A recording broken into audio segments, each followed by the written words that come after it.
तो दोस्तों, उम्मीद है आप ठीक होंगे और पढ़ाई अच्छे से कर रहे होंगे। तो हम एक नया चैप्टर क्लास 11th का स्टार्ट करने वाले हैं, जिसका नाम है बेटा रासायनिक आबंध तथा आणविक संरचना।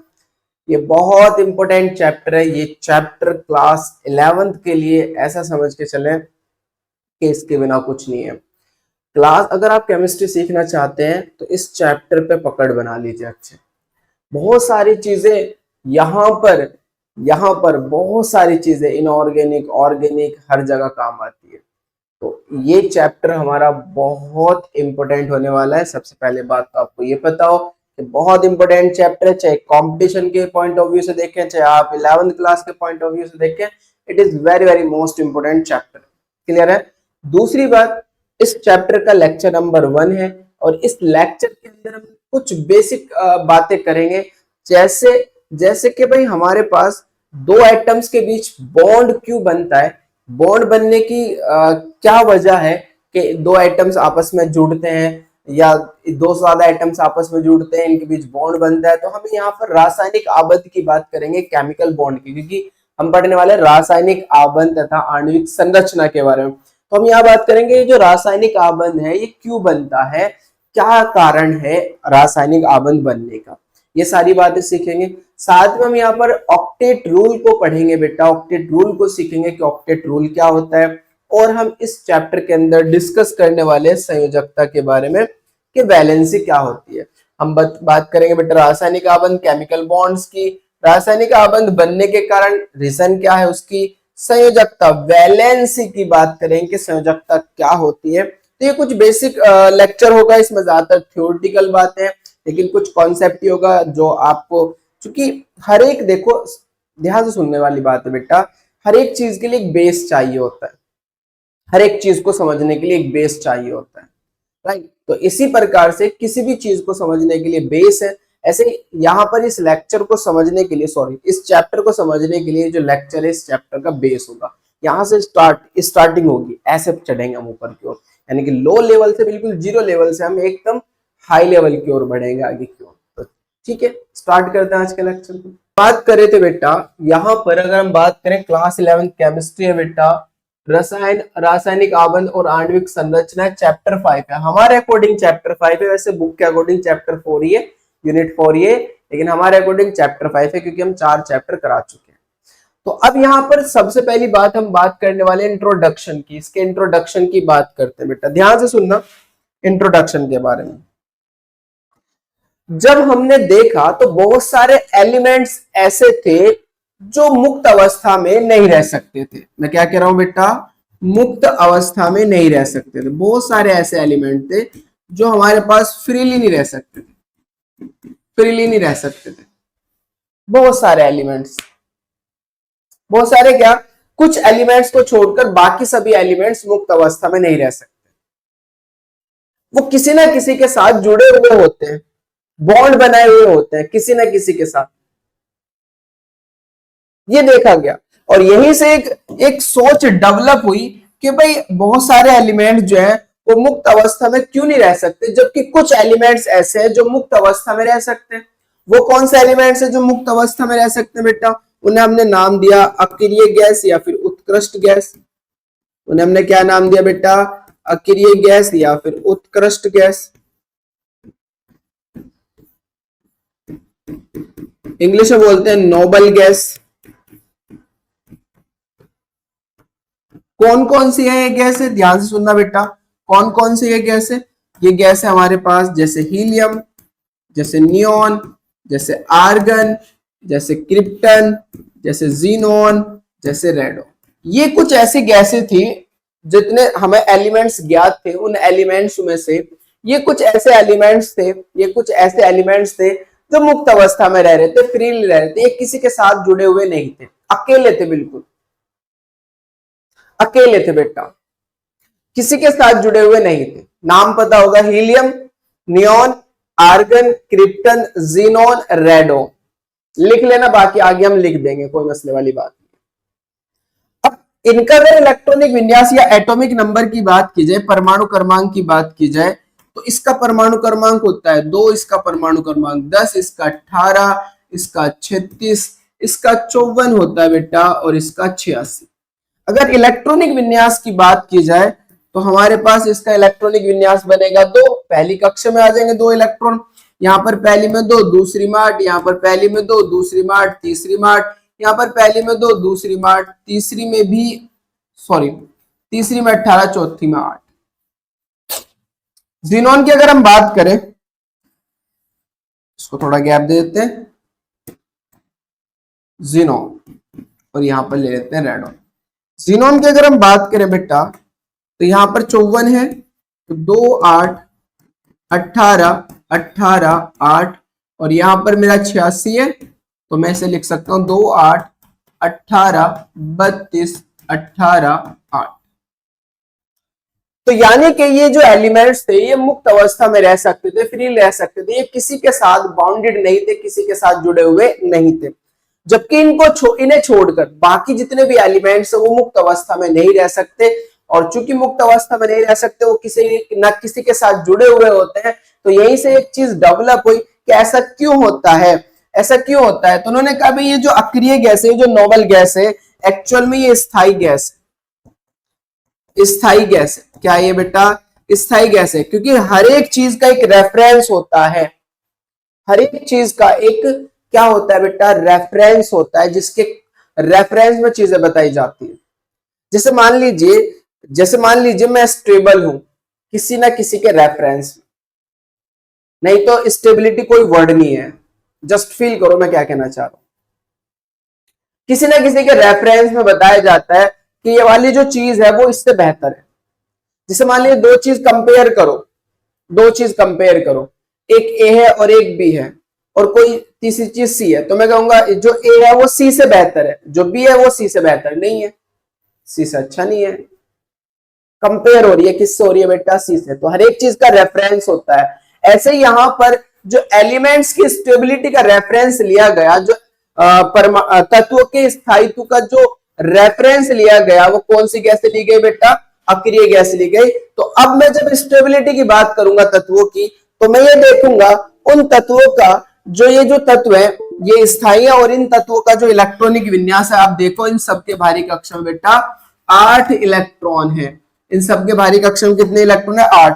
तो आप देखोगे जिनके भारी कक्षा में बेटा 8 इलेक्ट्रॉन होते हैं उन्हें स्थायी इलेक्ट्रॉनिक विन्यास कहा जाता है। क्या कहा जाता है, स्थायी इलेक्ट्रॉनिक विन्यास। तो अब मैं बेटा क्या करूंगा, किसी भी तत्व को स्थायित्व प्राप्त करने के लिए, किसी भी तत्व को स्थायित्व होने के लिए हमें यह देखना पड़ेगा कि उसका जो इलेक्ट्रॉनिक विन्यास है वो अक्रिय गैस जैसा है या नहीं है। रेफरेंस ले रहा हूं मैं अक्रिय गैस को, अक्रिय गैस जैसा है या नहीं है। अगर कोई भी एलिमेंट्स, अगर कोई भी तत्व, यदि कोई भी तत्व अपना इलेक्ट्रॉनिक विन्यास अक्रिय गैस जैसा बना लेता है तो हम कहेंगे वो स्थायी है। और अक्रिय गैस के इलेक्ट्रॉनिक विन्यास बनाने के लिए ही परमाणु आपस में जुड़ते हैं, यानी कि इनका इलेक्ट्रॉनिक विन्यास प्राप्त करने के लिए परमाणु आपस में जुड़ते हैं। और वो जो जुड़ रहे हैं उनके बीच जो आकर्षण है, जुड़ने का जो कारण है, उसी आकर्षण बल को हमने क्या नाम दिया बेटा, रासायनिक आबंध। इसको डिटेल में एक्सप्लेन करेंगे, टेंशन लेनी बिल्कुल भी, अच्छे से समझेंगे इसको, बेफिक्र हो जाइए आप, ठीक है, बढ़िया तरीके से समझेंगे। तो अभी आपको कुछ बातें समझ में आई होगी जो मैंने आपको समझाने की कोशिश की है। मैंने आपको बताया है कि भाई कुछ ही गैसें क्या होती हैं, स्थायी है, और वो कौन सी गैस है, वो अक्रिय गैस है। क्यों स्थायी है, क्योंकि उनके भारी कक्षा में 8 इलेक्ट्रॉन है और वो अकेली रहती है। अकेली का मतलब वो नेचर के अंदर, मुक्त अवस्था के अंदर फ्री रहती है। यानी कि हीलियम किसी दूसरे एटम से जुड़ा हुआ नहीं है, नियोन किसी दूसरे एटम से जुड़ा हुआ नहीं है, आर्गन किसी दूसरे एटम से जुड़ा हुआ नहीं है, ये अकेली रहती है। एक परमाणु गैस भी बोलते हैं क्योंकि इनके अंदर एक ही परमाणु है। हीलियम के अंदर H ही है, एक ही परमाणु, नियोन के अंदर एक ही परमाणु, आर्गन के अंदर एक ही परमाणु है, इसलिए इन्हें एक परमाणु गैस भी कहते हैं। एक परमाणु गैस, मोनो एटॉमिक गैस, क्योंकि इनमें परमाणु की संख्या कितनी होती है बेटा, एक होती है। खैर ध्यान सुनते रहना, अब बहुत अच्छे सुनना बेटा। मान लीजिए मेरे पास हाइड्रोजन है, अब जब मैं देखता हूं तो इसका परमाणु क्रमांक 1, इसका इलेक्ट्रॉनिक विन्यास 1 होगा। क्लोरीन है, इसका परमाणु क्रमांक 17, तो 2 8 7 होगा इसका इलेक्ट्रॉनिक विन्यास। ऑक्सीजन है, इसका परमाणु क्रमांक 8, तो 2 6 होगा। नाइट्रोजन है, इसका परमाणु क्रमांक 7, तो 2 5 होगा। तो अब ध्यान से रखने वाली बात यह है, क्या ये जो ऑक्सीजन है वो अक्रिय गैस का इलेक्ट्रॉनिक विन्यास रखे हुए है क्या? अक्रिय गैस का इलेक्ट्रॉनिक विन्यास क्या होता है? जिसके भारी कक्षा में 8 इलेक्ट्रॉन होते हैं, वो अक्रिय गैस के इलेक्ट्रॉनिक, क्योंकि अक्रिय गैस के भारी कक्षा में कितने इलेक्ट्रॉन होते हैं? 8। तो जिसके भारी कक्षा में 8 इलेक्ट्रॉन होंगे, वो क्या होगा बेटा? स्थायी होगा। यानी कि एक कॉन्सेप्ट बना लिया गया है, क्योंकि अक्रिय गैस स्थायी है तो इसलिए जो भी तत्व अपने भारी कक्षा में 8 इलेक्ट्रॉन कर लेगा या 8 इलेक्ट्रॉन हो जाएंगे या 8 इलेक्ट्रॉन है, वो स्थायी, वो अक्रिय गैस के इलेक्ट्रॉनिक विन्यास प्राप्त कर लेंगे। क्लियर है बात? अब यहां पर देखो, क्या इस ऑक्सीजन के भारी कक्षा में 8 इलेक्ट्रॉन है? आप कहोगे नहीं, 6 है। क्या इसके भारी कक्षा में 8 इलेक्ट्रॉन है? आप कहोगे नहीं, 5 है। क्या हमारे पास इसके भारी कक्षा में? नहीं, 1 है। क्या Cl के भारी कक्षा में? नहीं, 7 है। तो ये जितने भी एलिमेंट्स हैं, इन सब किसी में भी इनके भारी कक्षा में 8 इलेक्ट्रॉन नहीं है। तो ये सारे के सारे जितने भी तत्व हैं वो अपनी भारी कक्षा में 8 इलेक्ट्रॉन करना चाहेंगे, वो अपनी भारी कक्षा में 8 इलेक्ट्रॉन करना चाहेंगे, और 8 इलेक्ट्रॉन करने के लिए वो किसी ना किसी दूसरे एटम के साथ जुड़ेंगे। 8 इलेक्ट्रॉन प्राप्त करने के लिए वो किसी न किसी दूसरे एटम के साथ जुड़ेंगे। जैसे मान लीजिए हम क्या बात करते हैं, 8 इलेक्ट्रॉन प्राप्त करना है, तो मैं बात कर लेता हूं यहां पर ऑक्सीजन से। अब ऑक्सीजन को चाहिए 2 इलेक्ट्रॉन, Cl को चाहिए 1 इलेक्ट्रॉन। अब Cl क्या करेगा बेटा? Cl को चाहिए 1 इलेक्ट्रॉन, क्योंकि 7 है ना, आप देख सकते हो। इसे भी 1 चाहिए, 7 है ना, देख सकते हो। ऑक्सीजन के भारी कक्षा में 6 इलेक्ट्रॉन है। अब ऑक्सीजन को कितने चाहिए बेटा? ऑक्सीजन को चाहिए 2। अब Cl को जब 1 इलेक्ट्रॉन चाहिए तो ये ऑक्सीजन से ले लेगा, इसे भी 1 इलेक्ट्रॉन चाहिए, ऑक्सीजन से ले लेगा। ऑक्सीजन को 2 चाहिए तो 1 इस Cl से लेगा और 1 इस Cl से लेगा। अब यहां पर एक इलेक्ट्रॉन की साझेदारी हो रही है, इसलिए Cl ने इस ऑक्सीजन के साथ एक बॉन्ड बना लिया, Cl ने ऑक्सीजन के साथ एक बॉन्ड बना लिया, और इसी बॉन्ड को हम क्या बोलते हैं? रासायनिक आबंध। इसी बॉन्ड को हम क्या बोलते हैं बेटा? रासायनिक आबंध। इसी बॉन्ड को हमने रासायनिक आबंध का नाम दिया, केमिकल बॉन्ड का नाम दिया। तो बॉन्ड बनने का रीजन क्या है? बॉन्ड बनने का मेन रीजन है ऑक्टेव रूल। क्या बेटा?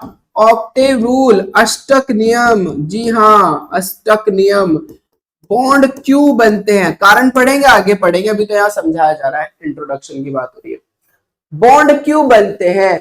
अपना अष्टक, अपने भारी कक्षा में 8 इलेक्ट्रॉन करने के लिए एक एलिमेंट दूसरे एलिमेंट के साथ इलेक्ट्रॉन की शेयरिंग करता है, साझेदारी करता है। वो साझेदारी अलग अलग प्रकार की हो सकती है, वो अगले लेक्चर में पढ़ेंगे। साझेदारी करता है, और साझेदारी करने के बाद उनके बीच क्या बनता है? एक बॉन्ड बनता है, एक आकर्षण है कि मैं इसके साथ शेयरिंग करूंगा, इसके साथ साझेदारी करूंगा, और उसी आकर्षण, वो जो आकर्षण हो रहा है, वही आकर्षण हमारा क्या कहलाता है बेटा? रासायनिक आबंध। और ये आकर्षण किसकी वजह से हो रहा है? अपना स्टक कंप्लीट करने की वजह से। हर एक एलिमेंट अपने भारी कक्षा में 8 इलेक्ट्रॉन करना चाहता है, किसे छोड़कर? हाइड्रोजन, छोटे एलिमेंट, जो छोटे एलिमेंट्स है, हाइड्रोजन, लिथियम, बेरिलियम, है ना, इन छोटे तत्वों को छोड़कर हर एक एलिमेंट अपने भारी कक्षा में क्या करना चाहता है? 8 इलेक्ट्रॉन करना चाहता है। ये जो एलिमेंट्स है ये अपने भारी कक्षा में कितने इलेक्ट्रॉन करना चाहेंगे बेटा? ये 2 इलेक्ट्रॉन करना चाहेंगे, और 2 इलेक्ट्रॉन का इलेक्ट्रॉनिक कॉन्फ़िगरेशन कौन सा अक्रिय गैस का होता है? हीलियम का। तो ये जितने भी एलिमेंट्स है वो हीलियम का इलेक्ट्रॉनिक विन्यास प्राप्त करने की कोशिश करेंगे, और जब ये हीलियम का इलेक्ट्रॉनिक विन्यास प्राप्त कर लेंगे तो ये भी क्या हो जाएंगे? स्थायी हो जाएंगे। यानी कि अपने भारी कक्षा में कितने इलेक्ट्रॉन करना चाहेंगे बेटा? 2। राइट, अब थोड़ा समझ लेते हैं इसको अच्छे से, ध्यान देखें। उत्कृष्ट गैसों, आपको बता दिया मैंने, उत्कृष्ट गैसों को छोड़कर अन्य तत्वों के जो परमाणु हैं सामान्यतः स्वतंत्र अवस्था में विद्यमान नहीं होते हैं, स्वतंत्र अवस्था में नहीं रहते हैं बेटा, बल्कि ये विशिष्ट गुणों वाले युग्म, ये स्पेसिफिक जो प्रॉपर्टी होती है उनके युग्म अर्थात परमाणुओं के समूह के रूप में विद्यमान होते हैं, परमाणु के समूह के रूप में रहते हैं। जैसे अभी मैंने बताया ना, ऑक्सीजन अकेला नहीं रहेगा, अगर ऑक्सीजन Cl से जुड़ रहा है तो Cl2 बना लेगा। तो ये एक ग्रुप है परमाणु का, एक समूह है, और इस समूह को हमने नाम दिया बेटा अणु का। इसी को मैं क्या कहूंगा, अणु। जैसे अगर ऑक्सीजन हाइड्रोजन से जुड़ रहा है तो क्या बना लेगा बेटा, H2O बना लेगा। तो ये एक परमाणुओं का समूह है, और परमाणु के समूह को हम क्या नाम देते हैं बेटा, अणु नाम देते हैं। ये अणु कहते हैं, जिन्हें हम अणु कहते हैं। अणु में अणु के घटक अर्थात परमाणु, आयन आदि परस्पर किसी बल द्वारा आबंधित होते हैं। अणु के अंदर, मैं इसको रफ कर रहा हूं, अणु के अंदर जो अणु के घटक होते हैं, यानी कि एक मॉलिक्यूल दूसरे मॉलिक्यूल से, या जो परमाणु है या आयन है, ये किसी न किसी बल के द्वारा जुड़े रहते हैं, और इसी बल को, मान लिए बल है, इसी बल को, यही बल हमारा क्या कहलाता है, रासायनिक आबंध कहलाता है। तो आपको समझ में आ गया होगा इंट्रोडक्शन के बारे में कि भाई जो मुक्त अवस्था में हमारे पास कुछ ही एलिमेंट्स रह सकते हैं, बाकी एलिमेंट्स मुक्त अवस्था में नहीं रहते। जैसे कौन कौन से एलिमेंट्स रह सकते हैं, हमारे पास जो नोबल गैस है वो मुक्त अवस्था में रह सकती है, बाकी एलिमेंट्स मुक्त अवस्था में नहीं रहती। क्यों नहीं रहती, क्योंकि हमारे पास क्या होता है, वो हाईली अनस्टेबल होती है। हमने अक्रिय गैस को स्टेबल माना है, तो इनके रेफरेंस में अब हम देख रहे हैं कि इनके रेफरेंस का मतलब जो भी एलिमेंट्स इनके जैसा इलेक्ट्रॉनिक विन्यास रखेगा वो स्थायी होगा, और जो इनके जैसा इलेक्ट्रॉनिक विन्यास नहीं रखेगा वो स्थायी नहीं होगा। तो इनके जैसा इलेक्ट्रॉनिक विन्यास को बनाने के लिए कोई भी तत्व किसी दूसरे एटम के साथ जुड़ता है, वो जो जुड़ता है, वो जो जिस बंध के द्वारा जुड़ता है, उसी बंध को हम क्या बोलते हैं, रासायनिक आबंध कहते हैं। क्लियर बात बेटा, आगे बढ़ते हैं। रासायनिक आबंध, रासायनिक आबंध की अगर हम बात करें केमिकल बॉन्ड की, तो मैंने आपको बता दिया कि दो परमाणुओं के बीच जो बंध बनता है, दो परमाणुओं के बीच जो आकर्षण होता है, उस आकर्षण को ही हम क्या बोलते हैं बेटा, रासायनिक आबंध कहते हैं। जब A और A के बीच या A और B के बीच आकर्षण होगा, जैसे मान लीजिए Na+ और Cl-, अब इनके बीच एक आकर्षण होगा, तो इसी आकर्षण को हमने क्या नाम दिया बेटा, रासायनिक आबंध नाम दिया। रासायनिक आबंध, बंदी रासायनिक आबंध, रासायनिक आबंध। तो रासायनिक आबंध क्या किसे कहते हैं कि भाई परमाणुओं के बीच जो आकर्षण बल लगता है, उसी आकर्षण बल को हम रासायनिक आबंध कहते हैं। सिंपल सी बात। तो आप देख सकते हो किसी यौगिक के अणु में उपस्थित विभिन्न परमाणु जिस बल के द्वारा एक दूसरे से जुड़े रहते हैं, वह बल हमारा क्या कहलाता है, रासायनिक आबंध, केमिकल बॉन्ड कहलाता है। राइट, जो परमाणु एक दूसरे से जिस बॉन्ड के द्वारा जुड़ेंगे, जिस आकर्षण बल के द्वारा जुड़ेंगे, उसी आकर्षण बल को हम क्या बोलते हैं बेटा, रासायनिक आबंध। अब जैसे हमने देखा कि भाई परमाणुओं के बीच रासायनिक आबंध बन गए, तो अब बहुत सारे सवालात खड़े हो गए, बहुत सारे सवाल खड़े हो गए कि भाई ये जो परमाणु आपस में संयोग क्यों करते हैं। अगर देखो आप, तो परमाणु संयुक्त क्यों होते हैं, क्यों आपस में जुड़ते हैं परमाणु। सबसे भाई दो परमाणु के बीच आकर्षण है, तो बात ये हो रही है कि ये परमाणु आपस में जुड़े क्यों हैं, क्या कारण है कि इन्हें जुड़ना पड़ा एक साथ, A2 बनना पड़ा या AB बनना पड़ा, क्या कारण है कि A से जुड़ा या A B से जुड़ा। पहला सवाल तो ये था। दूसरा सवाल ये था कि किसी अणु के बनने में कुछ निश्चित संख्या में ही परमाणु क्यों संयोग करते हैं। जब कोई अणु बनता है तो उस अणु के बनने में कुछ परमाणु ही निश्चित संख्या में क्यों संयोग करते हैं। जैसे आपने देखा, क्या देखा बेटा आपने, क्या हमारे पास H2 बनता है, H2 तो बनता है, लेकिन H3 नहीं बनता, H4 नहीं बनता, H5 नहीं बनता। कुछ निश्चित संख्या में क्यों बनते हैं। H2 ही क्यों बना, H3 भी तो बन सकता था, H4 भी तो बन सकता था।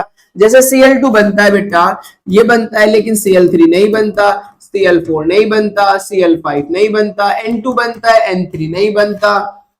समझ रहे हो बात को, N4 नहीं बनता, ये बनता है। तो जब संयोग हो रहा है किसी अणु के बनने में, कुछ निश्चित संख्या में परमाणु क्यों संयोग करते हैं। जैसे आप देख सकते हो कि भाई हाइड्रोजन अणु जो है वो H2 है, ना कि H3, H4। तीसरा सवाल ये था कि अणुओं की एक निश्चित आकृति क्यों होती है, इनकी जो आकृति है, इनकी जो शेप है वो निश्चित क्यों होती है। जैसे CO2 अणु तो रेखीय हो गया, लेकिन उसी प्रकार का जो अणु है SO2 वो हमारा कैसा हो गया, कोणीय हो गया। SO2 ले लो या H2O ले लो, ये कोणीय हो गए, ये क्या हो गए, कोणीय हो गए। भाई ये रेखीय हो गया, ये कोणीय हो गया, तो ऐसा क्यों हो रहा है, निश्चित आकृति क्यों है इनकी, ये सवाल था। और क्या था बेटा, और सवाल ये था कि संयोजन करने वाले, जुड़ने वाले परमाणु के बीच लगने वाले बलों की प्रकृति क्या है। ए और बी के बीच जो फोर्स ऑफ अट्रैक्शन लग रहा है, इसकी नेचर क्या है, इसकी प्रकृति क्या है। तो इन सभी सवालों के जवाब देने के लिए समय समय पर बेटा जो है ना थ्योरी दी गई, सिद्धांत दिए गए। समझ रहे हो बात को। और वो थ्योरी क्या थी, उनमें अगर थ्योरी की बात करें बेटा तो समय समय पर जैसे कोसेल्यूस सिद्धांत आया। कोसेल्यूस सिद्धांत से पता चला, कोसेल्यूस सिद्धांत से क्या पता चला कि बॉन्ड क्यों बनते हैं, बॉन्ड क्यों बनते हैं, जिसे हमने ऑक्टेट रूल का नाम दिया बेटा। ऑक्टेट रूल पढ़ा है ना, अभी बताया था मैंने आपको ऑक्टेट रूल के बारे में। बॉन्ड क्यों बनते हैं, बॉन्ड बनने का कारण क्या है, बॉन्ड बनने का कारण है कि वो अपना स्ट्रक्चर क्या करता है, कंप्लीट करता है। अपने भारी कक्षा में 8 इलेक्ट्रॉन करना चाहता है, और जब वो अपने भारी कक्षा में 8 इलेक्ट्रॉन करना चाहता है तो किसी भी दूसरे एटम से जुड़ता है, उसके साथ अट्रैक्शन फील करता है, और जब वो अट्रैक्शन फील करता है तो उसके साथ बॉन्ड बना लेता है ऑक्टेट कंप्लीट करने के लिए। पहला कारण ये था कि ऑक्टेट कंप्लीट, अभी डिटेल में बात करेंगे। दूसरा है बेटा संयोजी कोश वेस्पर थ्योरी, सिद्धि कह दो, ये थ्योरी आई VSEPR theory. VBT theory, MOT theory, संयोजी बंध सिद्धांत। तो समय समय पर इन सारे सवालों के जवाब देने के लिए समय समय पर क्या है, कुछ थ्योरीज आई, राइट। अब बात करते हैं बॉन्ड बनने का कारण क्या है, ध्यान सुनना। पहले तो मैंने बताया ऑक्टेट रूल, ऑक्टेट रूल। दूसरा है हर एक जो फिनोमिना है, हर एक जो प्रक्रिया है वो स्थायित्व की ओर बढ़ती है, हर एक प्रक्रिया स्टेबिलिटी की ओर बढ़ती है। जब हम देखते हैं Cl को अकेला, जब Cl है 17 2 8 7, और जब देखते हैं Cl2 को, Cl2 तो होता क्या है बेटा, ये अकेला है,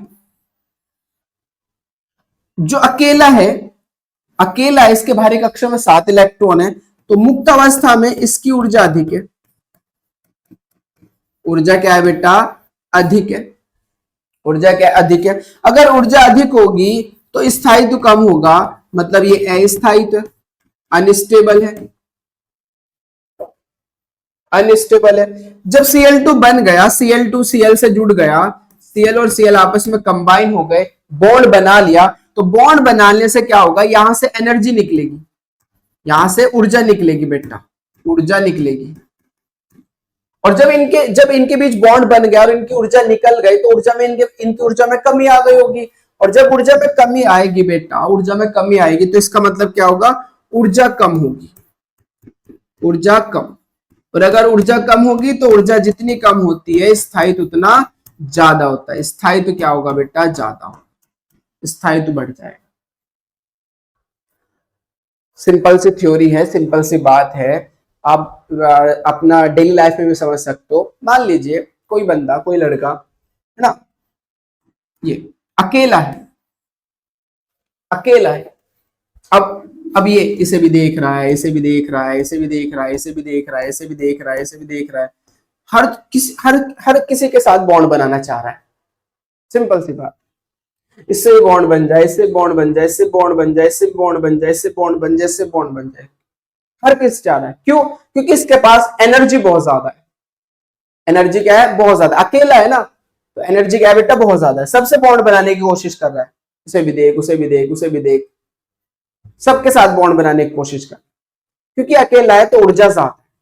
अब जब इसने बॉन्ड बना लिया Cl के साथ, या किसी, जब बॉन्ड बना लिया, मान लीजिए बॉन्ड बना लिया, अभी तो सबसे चाह रहा है, अभी तो ABCDEF सबसे चाह रहा है। मान लीजिए इसने Cl ने B के साथ बॉन्ड बना लिया। अब जब बॉन्ड बन गया, जब बॉन्ड बन गया, तो बॉन्ड बनने से क्या होगा, अब इसकी ऊर्जा घट जाएगी। अब नहीं चाहेगा ये किसी से दूसरे से बॉन्ड बनाना, अब नहीं देखेगा किसी को, क्योंकि अब बॉन्ड बन चुका है। और जब बॉन्ड बन गया तो यहां से एनर्जी निकल जाएगी बेटा, और ऊर्जा निकल जाएगी तो इसकी ऊर्जा घट जाएगी। ऊर्जा घटेगी तो स्थायित्व बढ़ जाएगा, स्टेबिलिटी बढ़ जाएगी। तो दो कंसेप्ट है बॉन्ड बनने के, दो रीजन है। जब बॉन्ड बनता है तो ऊर्जा निकलती है, और ऊर्जा निकलती है तो स्थायित्व बढ़ता है। यानी कि जब वो किसी दूसरे से जुड़ रहा है तो उसका स्थायित्व बढ़ रहा है।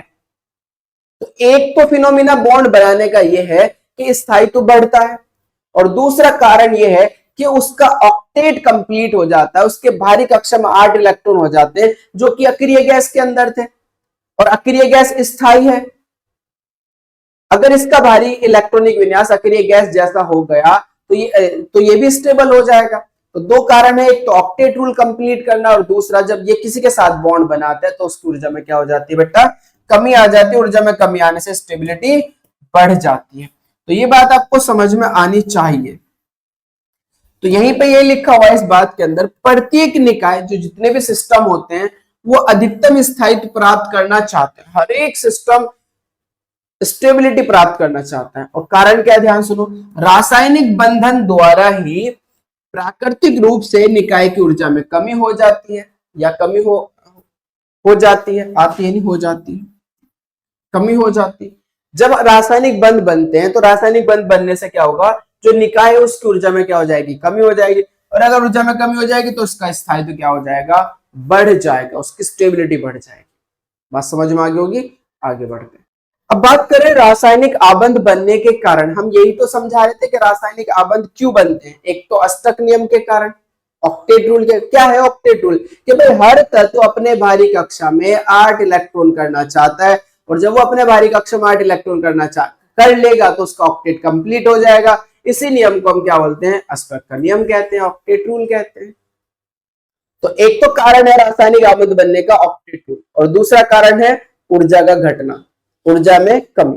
यानी कि हर कोई चाहता है कि उसकी मिनिमम ऊर्जा हो जाए, जिससे उसकी स्टेबिलिटी मैक्सिमम हो जाएगी। क्योंकि बेटा जो स्थायित्व है वो ऊर्जा के क्या होता है, व्युत्क्रमानुपाती होता है।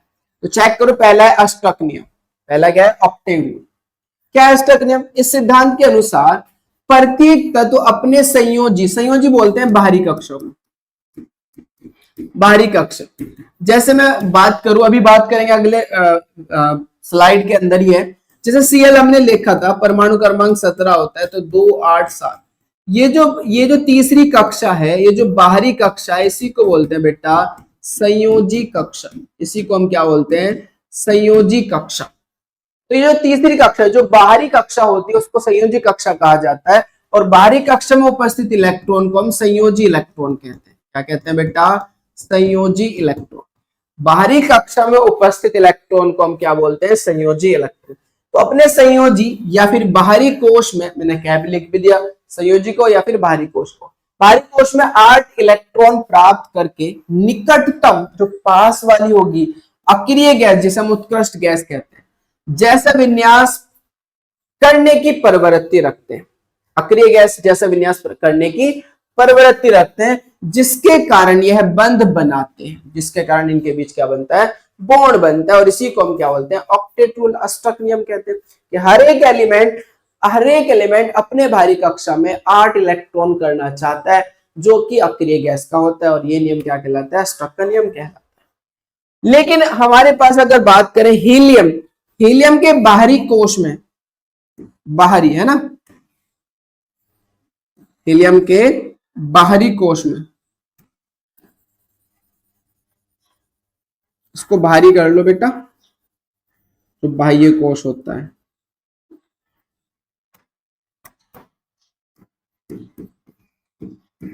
बाहरी कोश में 2 इलेक्ट्रॉन होते हैं। जो हीलियम उसके तो बाहरी कोश में 2 इलेक्ट्रॉन होते हैं। तो कुछ तत्व ऐसे भी हैं जिनके बाहरी कोश में केवल 1 इलेक्ट्रॉन होता है, 1 इलेक्ट्रॉन होता है या फिर 3 इलेक्ट्रॉन होते हैं। तो यह तत्व हीलियम जैसा विन्यास प्राप्त कर लेते हैं। तो ये जो तत्व होंगे वो हीलियम जैसा क्या करेंगे, विन्यास प्राप्त करेंगे। जैसे हाइड्रोजन हो गया, जैसे लिथियम हो गया। तो ये जो है वो बेटा अपने बाहरी कक्षा में कितने इलेक्ट्रॉन प्राप्त करना चाहेगा, हीलियम के 2 इलेक्ट्रॉन। और ये इसका मतलब ये ऑक्टेट रूल कंप्लीट नहीं करते, बल्कि डुप्लेट रूल कंप्लीट करते हैं। कौन सा रूल बेटा, डुप्लेट रूल। मतलब ये अपने बाहरी कक्षा में 2 इलेक्ट्रॉन करेंगे। ये ऑक्टेट रूल फॉलो नहीं करेंगे, भाई हीलियम ऑक्टेट अपने भारी कक्षा में 8 इलेक्ट्रॉन नहीं करेगा, लिथियम अपने भारी कक्षा में 8 इलेक्ट्रॉन नहीं करेगा। ये कौन सा रूल फॉलो करेंगे? Octet rule, sorry duplet rule. मतलब ये अपनी भारी कक्षा में 2 इलेक्ट्रॉन करना चाहेंगे और 2 इलेक्ट्रॉनिक विन्यास किसका है? हीलियम का है, तो ये हीलियम का इलेक्ट्रॉनिक विन्यास प्राप्त करने की कोशिश करेंगे। मतलब कौन सा रूल फॉलो करेंगे? Duplet rule. तो ये बात भी आपको समझ में आ गई होगी बेटा। यद्यपि अष्टक नियम बहुत से यौगिकों में बंध निर्माण को स्पष्ट करता है, जो ऑक्टेट रूल है वो बहुत से बॉन्ड को एक्सप्लेन करता है, लेकिन इसके कुछ अपवाद भी है। परंतु इसके कुछ अपवाद भी हैं। जैसे अपवाद की अगर हम बात करें, अपवाद की बात करें तो SF6, इसके अंदर जो S के संयोजी इलेक्ट्रॉन हो जाएंगे वो 12 हो जाएंगे। तो ये ऑक्टेट रूल फॉलो ही नहीं हो रहा, क्योंकि इसके भारी कक्षा में तो 8 इलेक्ट्रॉन, सॉरी 12 इलेक्ट्रॉन हो गए। कितने हो गए बेटा? 12 हो गए। तो ऐसे एग्जाम्पल आप ले सकते हो इस तरीके से। जैसे PCl5, P के यहां पर भारी कक्षा में कितने इलेक्ट्रॉन हो जाएंगे? 10 हो जाएंगे। P के भारी कक्षा में कितने इलेक्ट्रॉन हो जाएंगे बेटा? 10 हो जाएंगे। तो ये कुछ एक्सेप्शनल केस भी है, जिनके भारी कक्षा में 8 से ज्यादा इलेक्ट्रॉन हो जाते हैं, वो ऑक्टेट रूल को फॉलो नहीं करता। तो ये ऑक्टेट रूल को फॉलो नहीं करता। अब ये क्या बात है, क्या थ्योरी है? ये तो बातें हम आगे जाके पढ़ेंगे, सीखेंगे। ये जो हमने MOT थ्योरी, VBT थ्योरी और ये जो हमने वेस्पर थ्योरी, सारी थ्योरी जो है वो धीरे धीरे पढ़ते जाएंगे तो चीजें और अच्छे से समझ में आती जाएगी। राइट, तो अभी आपको ये थ्योरी समझ में आ गई होगी कि भाई हमारे पास जो ऑक्टेट रूल है वो क्या है। ऑक्टेट रूल भी होता है, डुप्लेट रूल भी होता है। डुप्लेट रूल कौन फॉलो करते हैं? हाइड्रोजन लिथियम, यानी कि जो छोटे एटम होते हैं जैसे हाइड्रोजन लिथियम। ऑक्टेट रूल सभी फॉलो करते हैं, लेकिन इसके कुछ एक्सेप्शन भी है, कुछ ऐसे एलिमेंट्स भी जो ऑक्टेट रूल को फॉलो नहीं करते। क्लियर है बात बेटा? आगे बढ़ते हैं। दूसरा कारण है न्यूनतम ऊर्जा प्राप्त करने की अवस्था। भाई न्यूनतम ऊर्जा जब प्राप्त हो जाएगी तो स्टेबिलिटी ज्यादा आ जाएगी, और स्टेबिलिटी ज्यादा आएगी तो बॉन्ड फॉर्मेशन आसानी से करेगा। क्योंकि हर एक फिनोमिना, मैंने बताया ना, हर एक जो प्रक्रिया है वो स्टेबिलिटी की ओर बढ़ती है। जब दो एटम के बीच बॉन्ड बनता है तो उनकी एनर्जी निकलती है। एनर्जी निकलने से क्या होगा? वो मिनिमम एनर्जी पर चले जाएगा, और जब उसकी मिनिमम एनर्जी हो जाएगी तो स्टेबिलिटी क्या हो जाएगी? बढ़ जाएगी। तो ऐसा कब होता है? जब बॉन्ड बनते हैं। तो बॉन्ड बनने का कारण दूसरा ये भी है कि उनकी एनर्जी क्या हो जाती है? कम हो जाती है, जिस कारण उनका स्थायित्व बढ़ जाता है। तो आप देख सकते हो ब्रह्मांड यानी कि यूनिवर्स में उपस्थित प्रत्येक निकाय न्यूनतम ऊर्जा की अवस्था अर्थात अधिकतम स्थायित्व में रहने की कोशिश करता है। राइट बेटा, बंध निर्माण में परमाणुओं की स्थितिज ऊर्जा, जो पोटेंशियल एनर्जी है, वो कम हो जाती है। जब बंध का निर्माण होता है तो स्थितिज ऊर्जा घट जाती है, अर्थात बंधित जो परमाणु है, जो बॉन्डेड एटम है, वो अबंधित परमाणु जो बॉन्डेड नहीं है, जैसे Cl और जैसे ClCl, तो ये तो बॉन्डेड परमाणु हो गया, बंधित परमाणु हो गया, और ये अबंधित परमाणु हो गया, किसी से जुड़ा हुआ नहीं है, की अपेक्षा अधिक स्थायी होता है। यानी कि ये ज्यादा स्टेबल है Cl की अपेक्षा, क्योंकि इनकी ऊर्जा कम होती है। इसकी ऊर्जा कम हो जाएगी, इसकी ऊर्जा ज्यादा होगी।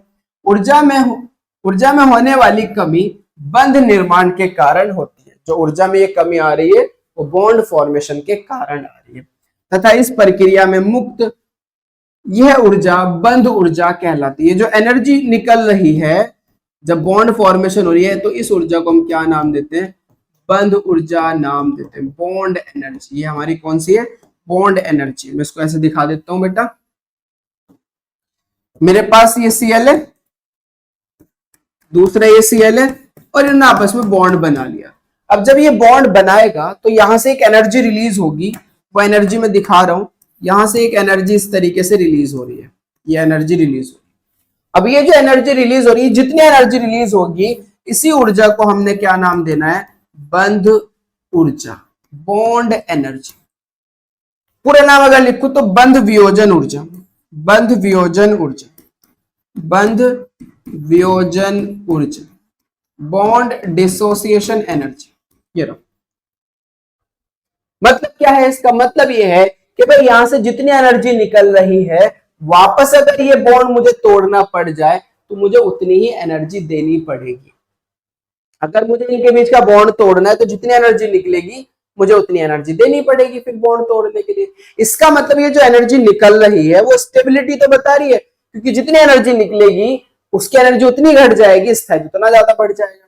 अब जितनी एनर्जी निकल रही है, बाद में अगर इसके बीच का बॉन्ड तोड़ना पड़ जाए तो उतनी ही एनर्जी देनी पड़ेगी। तो अगर किसी से ज्यादा एनर्जी निकल गई तो बॉन्ड तोड़ने के लिए ज्यादा ऊर्जा देनी पड़ेगी। और चूंकि बॉन्ड तोड़ने के लिए ज्यादा ऊर्जा देनी पड़ रही है, इसका मतलब बॉन्ड क्या है, स्थायी, राइट। तो ये थ्योरी हम पढ़ते रहेंगे, बात समझ में आ जाएगी। आगे बढ़ते हैं बेटा।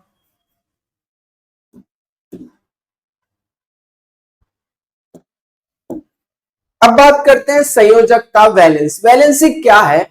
वैलेंसी जो फ्रैंकलिन वैज्ञानिक है, सबसे पहले इन्होंने इस वर्ड का यूज करा संयोजकता का। इन्होंने कहा जो संयोजकता है वो किसी तत्व की कंबाइनिंग कैपेसिटी है, कि कोई परमाणु से कितने परमाणु आपस में कंबाइन कर सकते हैं, जुड़ सकते हैं। ये कैपेसिटी है, ये पावर है, क्षमता जिसे बोलते हैं कि भाई हर एक एटम की एक क्षमता होती है, कैपेसिटी होती है कि वो अपने वो कितने एटम से जुड़ सकता है, वो कितने अन्य एटम से जुड़ सकता है, एक क्षमता होती है। तो ऐसे फ्रैंकलिन ने कहा कि संयोजकता क्या है? संयोजकता किसी तत्व की क्या है बेटा? कंबाइनिंग, संयोजन क्षमता है, कंबाइनिंग कैपेसिटी है, राइट। इन्होंने इन्होंने इन्होंने जो रेफरेंस लिया वो हाइड्रोजन का लिया। इन्होंने कहा कि किसी एटम से जितने हाइड्रोजन की परमाणु की संख्या जुड़ती है वो उसकी क्या कहलाती है? संयोजकता कहलाती है। अगर किसी एटम से हाइड्रोजन का एक परमाणु जुड़ रहा है, इसका मतलब उसकी संयोजकता एक होगी। अगर दो परमाणु जुड़ रहे हैं तो हाइड्रोजन के दो परमाणु जुड़े हैं, इसका मतलब उसकी संयोजकता दो होगी। जैसे कि फॉर एग्जांपल आप देख सकते हो H2O। बताओ ऑक्सीजन के एक परमाणु से कितना हाइड्रोजन जुड़ रहे हैं? दो, तो इसका मतलब ऑक्सीजन की संयोजकता दो होगी। बताओ नाइट्रोजन NH3 में नाइट्रोजन के एक परमाणु से कितना हाइड्रोजन जुड़ रहे हैं? तीन, तो इसकी संयोजकता तीन होगी। बताओ CH4 में कार्बन के एक परमाणु से कितना हाइड्रोजन जुड़ रहा है? चार, तो इसका मतलब इसकी संयोजकता चार होगी। बताओ HCl में यानी कि जो Cl है उससे कितना हाइड्रोजन जुड़ रहे हैं एक परमाणु से? एक, तो इसका मतलब इसकी संयोजकता एक होगी। तो इन्होंने जो रेफरेंस लिया वो हाइड्रोजन का लिया। उन्होंने कहा कि किसी एक परमाणु से हाइड्रोजन की परमाणु की जितनी संख्या जुड़ेगी वो उसकी क्या कहलाएगी? संयोजकता कहलाएगी। तो आप देख सकते हो बेटा, बहुत मुश्किल नहीं है। देखो ध्यान से सुनो, संयोजकता शब्द का अर्थ है संयोजन क्षमता, कंबाइनिंग कैपेसिटी। वैज्ञानिक फ्रैंक लैंड ने सर्वप्रथम इस शब्द का प्रयोग तत्वों के परमाणु की संयोजन क्षमता के लिए किया था, कंबाइनिंग कैपेसिटी के लिए किया था। फ्रैंकलिन ने तत्वों की संयोजकता दर्शाने के लिए हाइड्रोजन तत्व को आधार माना, बेस माना, जिसके अनुसार उन्होंने कहा किसी तत्व की संयोजकता हाइड्रोजन परमाणुओं की वह संख्या है जो उस तत्व के एक परमाणु से संयोग करती है, जो उस तत्व के एक परमाणु से संयोग करती है। एग्जाम्पल देखो, H2O में ऑक्सीजन की जो संयोजकता है वो दो है, क्योंकि ऑक्सीजन का एक परमाणु हाइड्रोजन के दो परमाणु से संयोग कर रहा है। NH3 में नाइट्रोजन की संयोजकता तीन है, क्योंकि नाइट्रोजन का एक परमाणु हाइड्रोजन के तीन परमाणु से संयोग कर रहा है। ऐसे CH4 में चार है, HCl में एक है, Cl की एक है। तो इस तरीके से आप बता सकते हो। अब संयोजकता की अगर हम बात करें बेटा, संयोजकता की अगर हम बात करें तो ध्यान से सुनो, एक होता है संयोजी इलेक्ट्रॉन, वैलेंस इलेक्ट्रॉन। ये कुछ वर्ड है जो आपको पता होना चाहिए। देखो मैंने अभी बताया आपको दो चीज है हमारे पास, एक तो संयोजी कोश है बेटा, संयोजी कोश, और दूसरा है संयोजी इलेक्ट्रॉन। संयोजी इलेक्ट्रॉन किन्हें कहते हैं? जो इलेक्ट्रॉन बॉन्ड बनाने में भाग लेते हैं उन्हें संयोजी इलेक्ट्रॉन कहा जाता है। या मैं कहूं बेटा, संयोजी कोश में उपस्थित जो इलेक्ट्रॉन है वो संयोजी इलेक्ट्रॉन कहलाते हैं। और संयोजी कोश कौन सी होती है? किसी भी परमाणु की जो बाहरी कक्षा है, उसी बाहरी कक्षा को हम क्या बोलते हैं बेटा? संयोजी कोश कहते हैं। फॉर एग्जाम्पल ऑक्सीजन ले लेते हैं, इसका परमाणु क्रमांक 8, तो 2 6, तो ये जो 6 है ये है मेरे पास बाहरी कक्षा, और इसी बाहरी कक्षा को मैं क्या कहूंगा? संयोजी कोश। और संयोजी कोश में जो उपस्थित इलेक्ट्रॉन वो क्या कहलाएंगे? संयोजी इलेक्ट्रॉन। तो ऑक्सीजन के संयोजी इलेक्ट्रॉन कितने हैं? 6 है। जैसे मान लीजिए मेरे पास क्लोरीन है, परमाणु क्रमांक 17 होता है, तो 2 8 7। अब मैं आपसे कहूं तो बाहरी कक्षा तो ये है, तो बाहरी कक्षा ही संयोजी कोश होगी, संयोजी कक्षा होगी। और संयोजी कक्षा में उपस्थित इलेक्ट्रॉन क्या कहलाएंगे? संयोजी इलेक्ट्रॉन। कितने संयोजी इलेक्ट्रॉन है बेटा? 7 संयोजी इलेक्ट्रॉन है।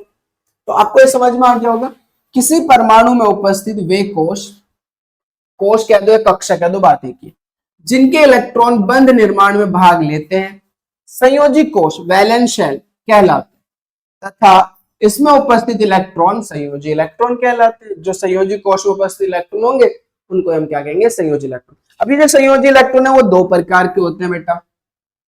एक तो वो इलेक्ट्रॉन है जो बॉन्ड बनाने में भाग ले रहा है, तो उसे कहेंगे बंधित संयोजी इलेक्ट्रॉन। एक वो इलेक्ट्रॉन है जो बॉन्ड बनाने में भाग नहीं लेगा, उसे कहेंगे अनाबंधित संयोजी इलेक्ट्रॉन। और इन्हीं को हम एक और नाम देते हैं लॉन पेयर।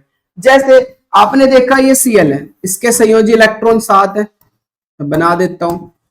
ये भी Cl है, इसके संयोजी इलेक्ट्रॉन भी 7 है, ये रहा। अब आप मुझे बताइए जब बॉन्ड बनाएगा तो अपना ऑक्टेट ही तो कंप्लीट करेगा। अब इसके भारी कक्षा में 7 है, इसके भारी कक्षा में 7, इसे भी एक इलेक्ट्रॉन चाहिए, इसे भी, तो दोनों एक इलेक्ट्रॉन की साझेदारी कर लेंगे। इसने इससे लिया, इसने इससे लिया, और दोनों ने बॉन्ड बना लिया। तो बॉन्ड बनाने में कौन से इलेक्ट्रॉन ने भाग लिया, संयोजी इलेक्ट्रॉन है, नो डाउट। लेकिन ये वाला इलेक्ट्रॉन ही तो संयोजी था और ये भी संयोजी था, ये भी संयोजी तो है, ये भी तो संयोजी है क्योंकि ये भी तो भारी कक्षा में उपस्थित है, अरे है ना। लेकिन ये वाले इलेक्ट्रॉन बॉन्ड बनाने में भाग नहीं ले रहे। तो दो प्रकार के इलेक्ट्रॉन होंगे, एक तो ऐसा इलेक्ट्रॉन जो बॉन्ड बनाने में भाग ले रहा है और एक ऐसे इलेक्ट्रॉन जो बॉन्ड बनाने में भाग नहीं ले रहे। तो इन इलेक्ट्रॉनों को हमने नाम दिया लॉन पेयर का, और जो बॉन्ड बनाने में भाग ले रहे हैं उन्हें हमने कहा बेटा बंधित संयोजी इलेक्ट्रॉन, बॉन्डिंग वैलेंस इलेक्ट्रॉन। जो बॉन्ड बनाने में भाग नहीं ले उन्हें हमने कहा नॉन बॉन्डिंग वैलेंस इलेक्ट्रॉन या फिर लॉन पेयर, राइट। तो यही लिखा हुआ है, ध्यान से देख लो बेटा, बंधित संयोजी इलेक्ट्रॉन, बॉन्डेड वैलेंस इलेक्ट्रॉन्स। ये संयोजी इलेक्ट्रॉन बंध बनाने में भाग लेते हैं। जैसा कि आपने देखा Cl का एक इलेक्ट्रॉन, इस भी Cl का एक इलेक्ट्रॉन बॉन्ड बनाने में भाग ले रहा है, तो इन्हें हम कहेंगे बंधित संयोजी इलेक्ट्रॉन। दूसरा है अनाबंधित संयोजी electron, non bonding valence electron. तो ये संयोजी इलेक्ट्रॉन बंध बनाने में भाग नहीं लेते। ये इलेक्ट्रॉन युग्म, ये जो इलेक्ट्रॉन का जोड़ा है वो कहलाता है एकाकी इलेक्ट्रॉन युग्म, जिसे हमने क्या नाम दिया बेटा, लॉन पेयर ऑफ इलेक्ट्रॉन भी कहलाता है। तो इनको हम लॉन पेयर ऑफ इलेक्ट्रॉन भी कहते हैं। जैसे ये भी लॉन पेयर ऑफ इलेक्ट्रॉन, ये भी लॉन पेयर ऑफ इलेक्ट्रॉन, ये भी लॉन पेयर, ये भी लॉन पेयर, ये भी लॉन पेयर, ये भी लॉन पेयर। तो ये क्या है, अनाबंधित संयोजी इलेक्ट्रॉन, राइट। तो आई होप कि आपको ये बातें समझ में आई होगी। अगर आपको कोई डाउट है या कुछ भी प्रॉब्लम है तो आप कमेंट करके बता सकते हैं, आपको रिप्लाई दिया जाएगा। तो पढ़ते रहिए, मेहनत करती है। Thank you for watching.